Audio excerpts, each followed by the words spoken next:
Hello friends, आज हम लोग सीखने जा रहे हैं आपके मैथमेटिक्स पार्ट 2 यानी ज्योमेट्री क्लास 9 के ज्योमेट्री का सबसे पहला लेसन जो है basic concepts in geometry.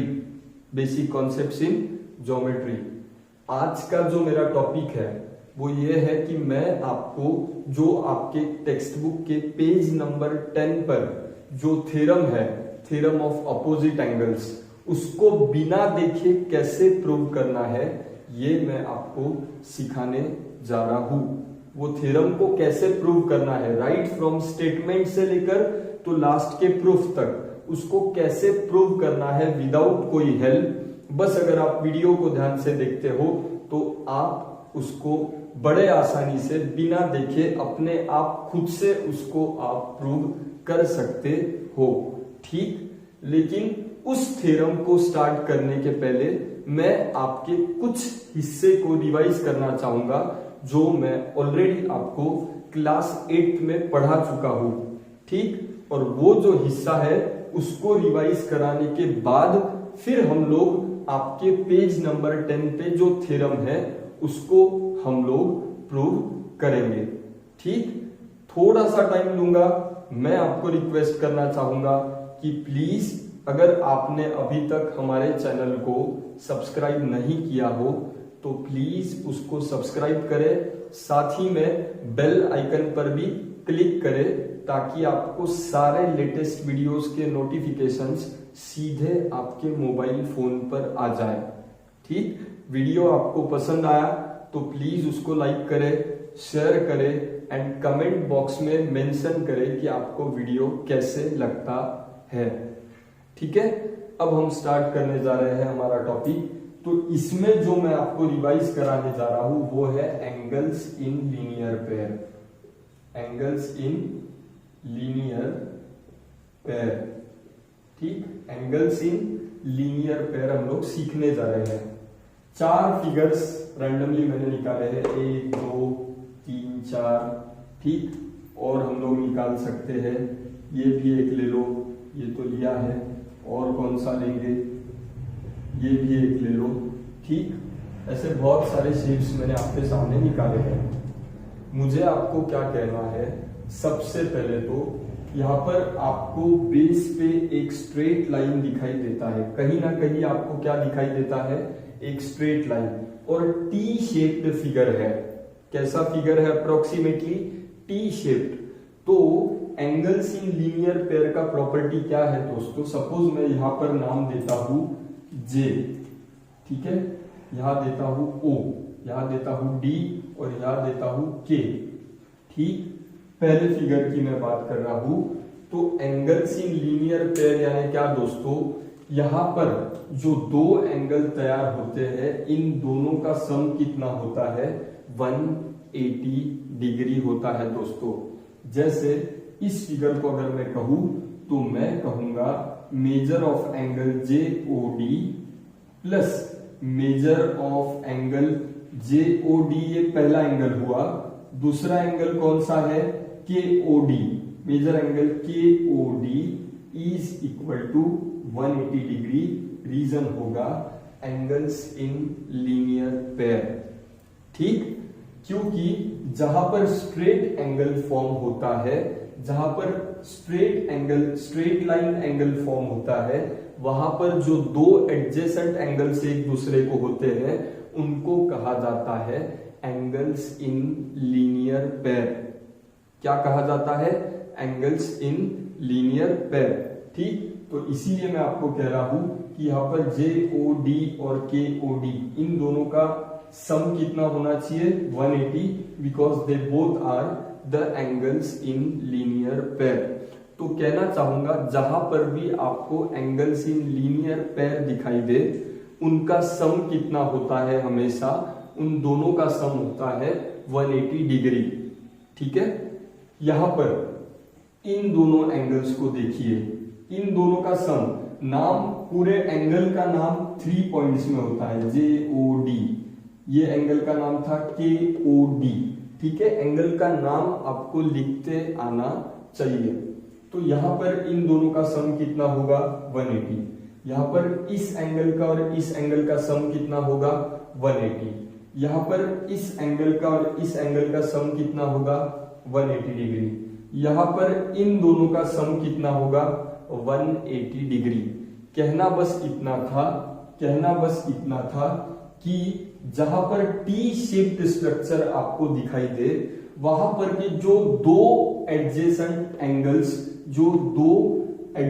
Angles आपको दिखाई देते हैं उन दोनों का सम होता है, उन दोनों की टोटल होती है, उन दोनों का एडिशन होता है 180 degree. Means I can say that those pair of angles which are in linear pair are supplementary। supplementary का मतलब क्या है, उन दोनों का सम कितना है 180 डिग्री। ठीक है दोस्तों, आई होप आपको ये छोटा सा रिवीजन समझ में आया हो। अब हम स्टेप बाय स्टेप प्रूव करने जा रहे हैं आपका पेज नंबर 10 पे का जो थ्योरम है उसका नाम है वर्टिकली अपोजिट एंगल्स। क्या है? Vertically opposite angles. ठीक, किसको कहेंगे वर्टिकली अपोजिट एंगल्स? यहां पर मैं आपको फिगर में दिखाना चाहूंगा। अगर आपको कुछ एक्स शेप्ड स्ट्रक्चर दिखाई दे, कैसे? एक्स शेप्ड स्ट्रक्चर, एक्स, तो मैं आपको कहना चाहूंगा उस थ्योरम के मुताबिक जो आपके पेज नंबर 10 पे है, जो अपोजिट एंगल से, देखिए इसका अपोजिट एंगल ये हुआ, ठीक, और इसका अपोजिट एंगल ये हुआ, तो ये दोनों एंगल्स एक दूसरे को कॉन्ग्रुएंट होने चाहिए, इक्वल होने चाहिए, और ये दोनों एंगल्स एक दूसरे को इक्वल होने चाहिए, क्योंकि ये दोनों अपोजिट एंगल्स है और ये दोनों अपोजिट एंगल्स है। ठीक, मुझे बस आपको इसको प्रूव कर दिखाना है। आपको थ्योरम का मतलब क्या है समझ में आया है कि जो अपोजिट एंगल का पेयर होता है, वर्टिकली अपोजिट एंगल का पेयर होता है, वो एक दूसरे को इक्वल होते हैं। अगर ये 50 डिग्री है तो ये भी 50 डिग्री होगा, अगर ये 70 डिग्री है तो ये भी 70 डिग्री होगा। ठीक, ये बस आपको क्या करना है, प्रूव कर दिखाना है।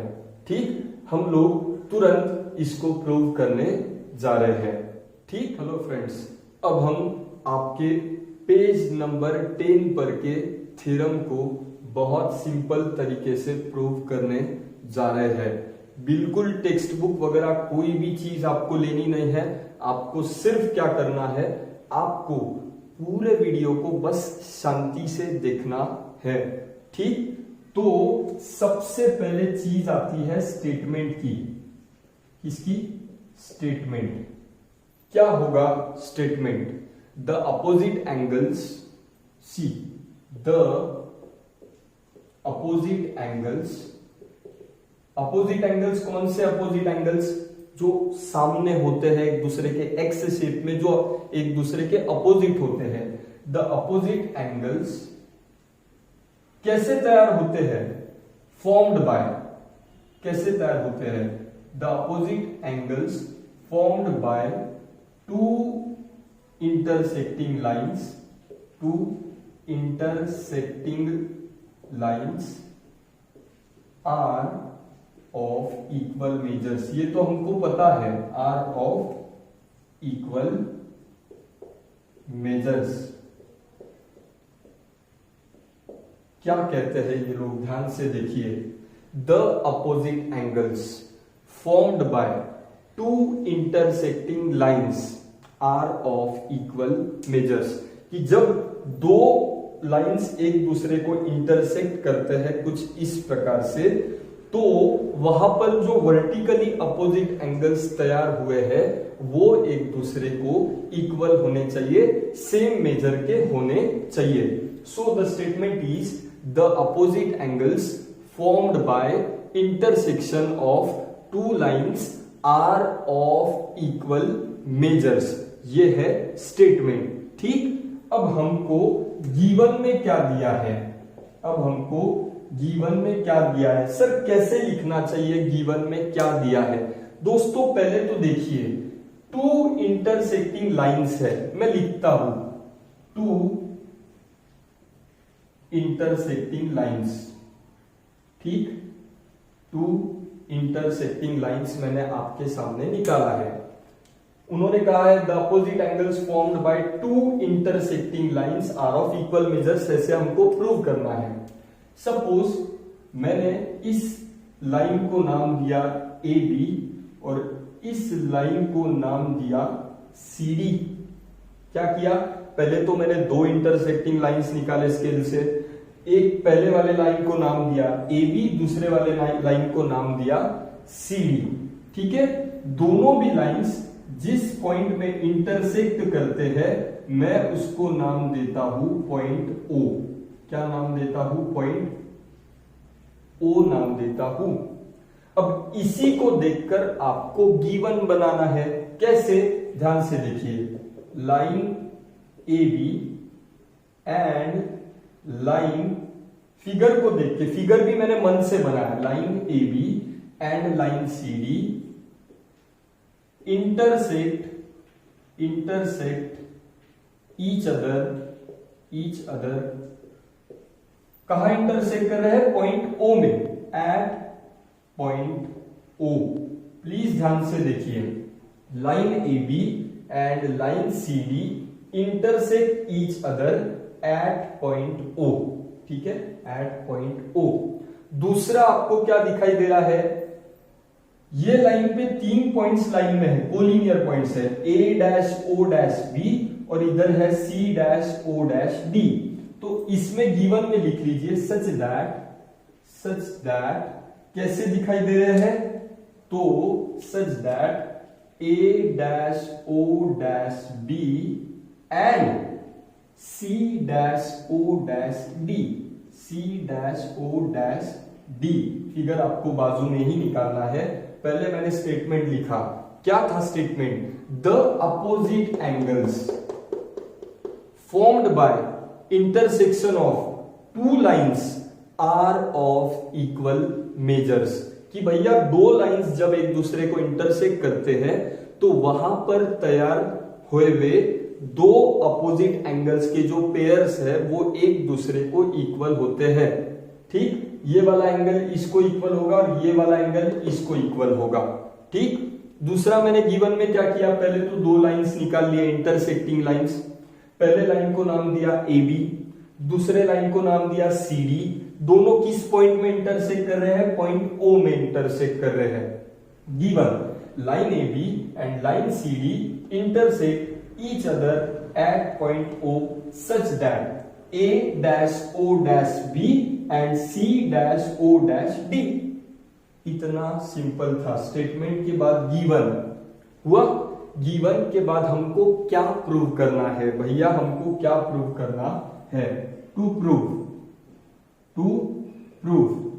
हमको प्रूव करना है कि, और कोई भी एक पेयर हम लोग प्रूव कर सकते हैं। सी, पहले 2 पे पहली पेयर कौन सी है, ये 2 एंगल्स। ठीक, तो हमको प्रूव करना है आइदर कि measure angle AOC is equal to measure angle BOD, क्योंकि ये दोनों वर्टिकली अपोजिट एंगल का पहला पेयर है। मेजर एंगल AOC, हमको पता है ये अपोजिट एंगल्स एक दूसरे को इक्वल होते ही है, बस हमको उसको प्रूव करके दिखाना है। ठीक, तो AOC का अपोजिट एंगल कौन है, BOD, ये वाला एंगल। ठीक है, और ये इक्वल है, या तो दूसरी पेयर कौन सी है, measure angle AOD is equal to COB या BOC is equal to measure angle COB या BOC भी आप उसको लिख सकते हो। ये दोनों में से कोई भी एक पेयर को आपको प्रूव करना है कि इधर ये दोनों कॉन्ग्रुएंट है या ये दोनों कॉन्ग्रुएंट है, ऐसे आपको प्रूव करना है। ठीक, अब मेरे प्रूफ में, अब मेरा शुरू करने जा रहा हूं प्रूफ। क्या शुरू करने जा रहा हूं, प्रूफ को स्टार्ट करने जा रहा हूं। प्लीज ध्यान से देखिए, बहुत बहुत बहुत ज्यादा सिंपल है। ठीक, सबसे पहले तो मैं आपको कहना चाहूंगा कि आपको फिगर में ये शेप दिखाई देता है, यहाँ ए है, यहाँ ओ है, यहाँ डी है और यहाँ पे सी है। क्या आपको ये शेप फिगर में दिखाई देता है? ए ओ डी है, यहाँ सी है। तो जस्ट मैंने रिवीजन में आपको सिखाया था कि ये दोनों कौन से एंगल्स बन रहे हैं? Angles in linear pair. तो मैं कहना चाहूंगा वी नो कि पहला एंगल है ए ओ डी। कौन सा है? ए ओ डी या डी ओ ए भी बोल सकते हो। मैं सबसे पहले कहूंगा major angle A O D plus ये वाला angle plus major angle C O B, C O A. Major angle A O D पहला एंगल, दूसरा है A O C, major angle A O C is equal to 180 degree मैंने लिया। मैं क्या कह रहा हूं? सी मैंने इतना हिस्सा, आधा ऊपर वाला हिस्सा फिगर में से जानबूझ के आइसोलेट करके निकाला है ताकि आपको समझ में आए मैंने ये स्टेटमेंट कैसे बनाया। क्या कहता हूं मैं? ए ओ डी ये वाला एंगल प्लस ए ओ सी ये वाला एंगल इज इक्वल टू, दोनों का सम कितना होना चाहिए? 180। सर कैसे 180? तो मैं आपको कहना चाहूंगा फ्रेंड्स कि इन दोनों का सम 180 क्यों है? रीजन में लिखना चाहूंगा एंगल्स इन लीनियर पेयर। ये दोनों कैसे एंगल्स है? Angles in linear pair. उसी प्रकार से एक और हिस्से को मैं आपको निकाल कर देना चाहूंगा। प्लीज उस हिस्से को ध्यान से देखिए। क्या आपको ये हिस्सा दिखाई देता है? ठीक, यहां सी है, यहां ओ है, यहां बी है और यहां ए है। ठीक, अगर इसको भी आप ध्यान से देखते हो तो टी शेप स्ट्रक्चर फॉर्म हुआ है। इसका मतलब इन दोनों एंगल्स का मेजर कितना होना चाहिए? सम कितना होना चाहिए? 180 डिग्री मैंने रिवीजन में आपको पढ़ाया था। तो अगर आप इस हिस्से को ऊपर वाले ध्यान से देखिए तो मैं कहना चाहूंगा कि measure angle A O C plus major angle C O B को अगर आप देखें, ए ओ सी प्लस सी ओ बी को आप देखें तो इन दोनों का सम भी कितना होना चाहिए? 180। रीजन सेम होगा, एंगल्स इन लीनियर पेयर। ये दोनों भी क्या है? Angles in linear pair. मैं ये आपको समझाने के लिए निकाला था, ये आपको आंसर में या इसमें निकालने का कोई जरूरत नहीं है। ठीक, अब मैं आपको कहना चाहूंगा कि ये है मेरा स्टेटमेंट नंबर 1 और ये है मेरा स्टेटमेंट नंबर 2। ठीक, पहले मैंने क्या कहा कि AOD प्लस AOC इस इन दोनों एंगल्स का सम कितना होना चाहिए? 180। बाद में मैंने ये वाला हिस्सा लिया, इन दोनों का सम कितना होना चाहिए? 180 होना चाहिए। अब स्टेटमेंट 1 और 2 को अगर आप कंपेयर करते हो, मैं कहना चाहूंगा फ्रॉम 1 एंड 2 को आप कंपेयर करते हो तो इन दोनों का सम भी कितना है? 180 डिग्री। इन दोनों का सम भी कितना है? 180 डिग्री। मतलब ये दोनों स्टेटमेंट के राइट हैंड साइड इक्वल है 180 डिग्री। इसका मतलब ये दोनों लेफ्ट हैंड साइड भी इक्वल होने चाहिए। एंड देयरफॉर मैं लिखूंगा भैया कि measure angle AOD plus major angle AOC is equal to, ये वाला पार्ट इस वाले पार्ट को इक्वल, क्योंकि इसका राइट है 180, इसका भी राइट हैंड साइड है 180, यानी ये दोनों एक दूसरे को इक्वल होने चाहिए। And measure angle AOD plus major angle AOC is equal to measure angle AOC दूसरा statement plus major angle COB। देखिए फ्रेंड्स, इन दोनों का राइट हैंड साइड कितना आया था? 180 डिग्री। इसके लिए उनका लेफ्ट हैंड साइड भी एक दूसरे को इक्वल होना चाहिए। तो AOD plus AOC is equal to AOC plus COB। ठीक, अगर आप ध्यान से देखते हो तो आपको पता चलेगा इधर लेफ्ट हैंड साइड में भी AOC है और राइट हैंड साइड में भी AOC है। वो दोनों क्या हो जाते हैं? कट हो जाता है क्योंकि सेम पार्ट दोनों साइड में कट हो जाएगा। ठीक, तो बचता क्या है दोस्तों, बचता है measure angle AOD, measure angle AOD left side में ये बचता है, is equal to right side में क्या बचता है, मेजर एंगल सीओबी, क्या बचता है, मेजर एंगल सीओबी बचता है। और अगर इसको आप ध्यान से देखते हो तो ये चीज हम लोग प्रूव कर दिए है, सेकंड पेयर को हम लोग प्रूव कर दिए है, थ्योरम यहां पर कंप्लीट होता है। मैं कहूंगा हेंस प्रूव्ड, हेंस प्रूव्ड। इस प्रकार से हमने थ्योरम को बहुत आसानी से प्रूव किया है। यही हमको प्रूव करना था कि AOD is equal to COD, कोई भी एक पेयर आप प्रूव कर सकते हो, मैंने सेकंड किया AOD is equal to COB. This is how, बहुत आसानी से सीक्वेंस वाइज मैंने क्या किया 30 सेकंड में बताऊंगा।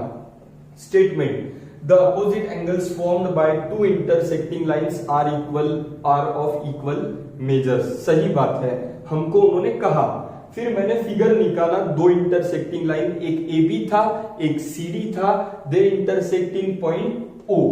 ठीक, फिर मैंने उसको फिगर को देख के गिवन बनाया, क्या line A B and line C D है, both intersect each other at point O such that A O B and C O D.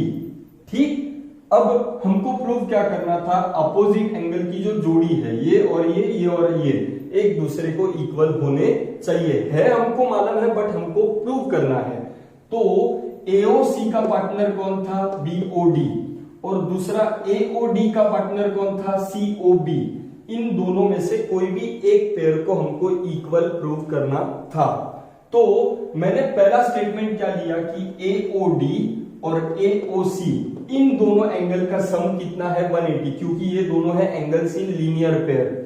उसी प्रकार से इन दोनों का सम कितना आना चाहिए, इन दोनों का सम आना चाहिए 180 डिग्री। एओसी और सीओबी इन दोनों का सम कितना होना चाहिए 180 degree, angles in linear pair. Statement 1, statement 2, दोनों को अगर आप कंपेयर करो फ्रॉम 1 एंड 2 तो आपको पता चलेगा इन दोनों के राइट हैंड साइड इक्वल है, और क्योंकि राइट हैंड साइड इक्वल है, इन दोनों के लेफ्ट हैंड साइड भी इक्वल होने चाहिए। And therefore AOD plus AOC is equal to AOC plus COB. AOC AOC दोनों साइड में था, वो हो गया कट, बचता क्या है, AOD is equal to COB, और यही हमको प्रूव करना था। ठीक, दिस इज हाउ हमने थ्योरम को बड़े आसानी से प्रूव किया है। मैं आपको रिक्वेस्ट करना चाहूंगा कि अगर आपको वीडियो पसंद आए तो प्लीज उसको मैक्सिमम शेयर कीजिए अपने फ्रेंड्स और रिलेटिव्स के साथ। वो कोई भी डिस्ट्रिक्ट में प्रेजेंट हो, कहीं भी प्रेजेंट हो, उनको ये लिंक शेयर कीजिए। अगर आपको वीडियो पसंद आया तो प्लीज लाइक कीजिए, चैनल को सब्सक्राइब कीजिए। वीडियो आपको कैसे लगता है इसको कमेंट बॉक्स में मेंशन कीजिए, लिखिए। ठीक, थैंक यू सो मच।